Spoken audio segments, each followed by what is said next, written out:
এখানে বিশাল একটা বাগান ছিল, বন ছিল। আমরা ওইখানে ধরেন বৈশ গরু লালন পালন করি, কিছুটা উপকৃত হচ্ছিলাম। ইতিমধ্যে আজকে 2-3 বছর যাবৎ একটা গ্রুপ এসে এই পুরো বাগানটারে কেটে এখানে চাষাবাদ করতেছে। নোয়াখালীর উপকূলীয় অঞ্চলে কমতে শুরু করেছে চারণভূমি। নদী থেকে জেগে ওঠা নতুন চর দখল, বনভূমি ধ্বংস এবং নির্বিচারে বন কাটার কারণে দিন দিন সংকুচিত হচ্ছে এসব এলাকার ঘাসের মাঠ। ফলে খাদ্য সংকটে পড়ছে চারণভূমি নির্ভর মহিষ, গরু ও ভেড়ার খামারগুলো। আমাদের যে মোষগুলা আমরা লালন পালন করতাম সেই জায়গাগুলো আমাদেরকে কাটি সবকিছু তারা চাষাবাদে নিয়ে গেছে। শ্বাসের আইলের কাছে বা শ্বাসে যদি আমাদের মোষ গরু যায়, এরা বান্ধি আমাদেরকে 10,000 টাকা, 5,000 টাকা, 15,000 টাকা করে খাজনা বই দিতেছে, ধান্দা বই দিতেছে। সাউথ টাউনে হোক আপনার স্বপ্নের আবাসন, শতভাগ রেডি প্লট, সাথে সাথেই সাফকাবলা রেজিস্ট্রি। খামারিরা জানান, খাদ্য সংকটের পাশাপাশি বৃষ্টি ও রোদে নানা রোগ আক্রান্ত হচ্ছে পশু। অসুস্থ হয়ে মারা যাচ্ছে মহিষ, গরু ও ভেড়া। এতে দুধ উৎপাদন কমে যাচ্ছে, কমছে মাংসের সরবরাহ। আর্থিক ক্ষতির মুখে পড়ছেন চরের প্রায় 2 শতাধিক খামারি। বাগান প্রচুর বাগান ছিল, এখন নাই।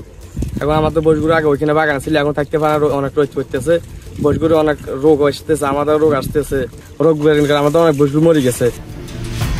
নোয়াখালীর হাতিয়া, সুবর্ণচর, কোম্পানিগঞ্জ ও সদর উপজেলার পাশাপাশি চট্টগ্রামের সন্দ্বীপ ও ফেনীর সোনাগাজী এলাকার খামারিরা দীর্ঘদিন ধরে এসব চারণভূমির উপর নির্ভরশীল। এসব খামারে রয়েছে প্রায় 65,000 মহিষ, 56,000 দেশীয় গরু এবং প্রায় 65,000 ভেড়া। মহিষের দুধ দিয়ে তৈরি হয় টক দই এবং গরুর দুধ, মিল্কভিটা সহ বিভিন্ন প্রতিষ্ঠানে সরবরাহ করা হয়। আর মাংস জেলার চাহিদা মিটিয়ে যায় দেশের অন্যান্য স্থানেও। যদি চারণভূমিটা পূর্বের ন্যায় থাকে তাহলে আমরা আরো ভালোভাবে মাংস এবং দুধ উৎপাদনে খুব বেশি অবদান রাখতে পারবো আমরা এই অঞ্চল থেকে।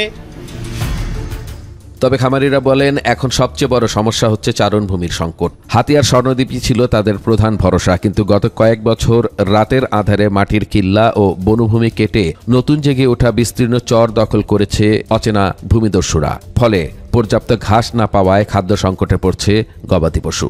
বাগান প্রচুর বাগান ছিল, এখন নাই। প্রভাবশালীরা কতুন গাছ ফালা কাটি বাগান, বিভিন্ন বাগান কাটি আগুন লাগাই দিতেছে। এখন আমরা মোষ গরু নিয়ে খুব একটা বিভ্রান্তিতে আছি। আমরা কোথায়ও রাখার কোনো ব্যবস্থা নেই। সব মোষ গরু আমরা জোয়ারে, বিভিন্ন জায়গা থেকে জোয়ারে ভাসি গেছে, আমরা রাখতে পারছি না।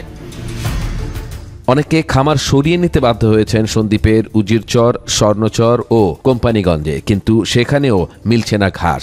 অন্যদিকে আবাদি জমিতে ব্যবহৃত কীটনাশক পশুর মৃত্যু ঘটাচ্ছে বলে অভিযোগ রয়েছে খামারিদের। আমাদের এখানে এরা কীটনাশক ব্যবহার করতেছে, কীটনাশক ব্যবহার করে এরা ঘাসগুলো নষ্ট করতেছে। অবশিষ্ট যে ঘাসগুলো থাকতেছে এখানে, ওই ঘাসগুলো খাইয়ে বসগুলো মারা যাইতেছে। একাধিকবার দাবি জানানোর পরও সমস্যার সমাধান মিলছে না বলে জানান খামারিরা। যে নোয়াখালী যে চরাঞ্চলগুলো রয়েছে, এই চরাঞ্চলগুলোকে গোচারণ হিসেবে যদি স্বীকৃতি দেয় তাহলে আমরা দুধ এবং মাংসে বাংলাদেশের পর্যাপ্ত পরিমাণ চাহিদা পূরণ করতে পারবো বলে আমি আশা করছি।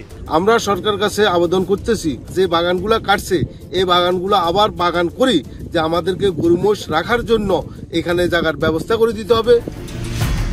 তবে প্রাণী সম্পদ অধিদপ্তর বলছে, সংশ্লিষ্ট দপ্তরগুলোকে সঙ্গে নিয়ে চারণভূমি সংকট সমাধানের সমন্বিত উদ্যোগ নেওয়া হবে। প্রভাবশালী কিছু মহল খামারিদেরকে তাদের সরাই দিচ্ছে এবং সেই জন্য আমাদের খামারিরা খুব ক্ষতিগ্রস্ত হচ্ছে। তারা ইতিমধ্যে আমাদেরকে স্মারকলিপি দিয়েছে, পরবর্তী কর্তৃপক্ষের মাধ্যমে কিভাবে সমাধান করা যায় এইটা অব্যাহত আছে।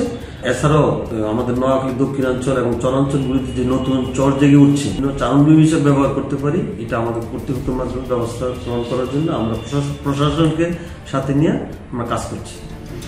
অবৈধভাবে দখল হওয়া বনভূমি ও খাস জমি উদ্ধার এবং নতুন জেগে ওঠা চরে খামারগুলোর পুনর্বাসনের দাবি জানিয়েছেন খামারিরা।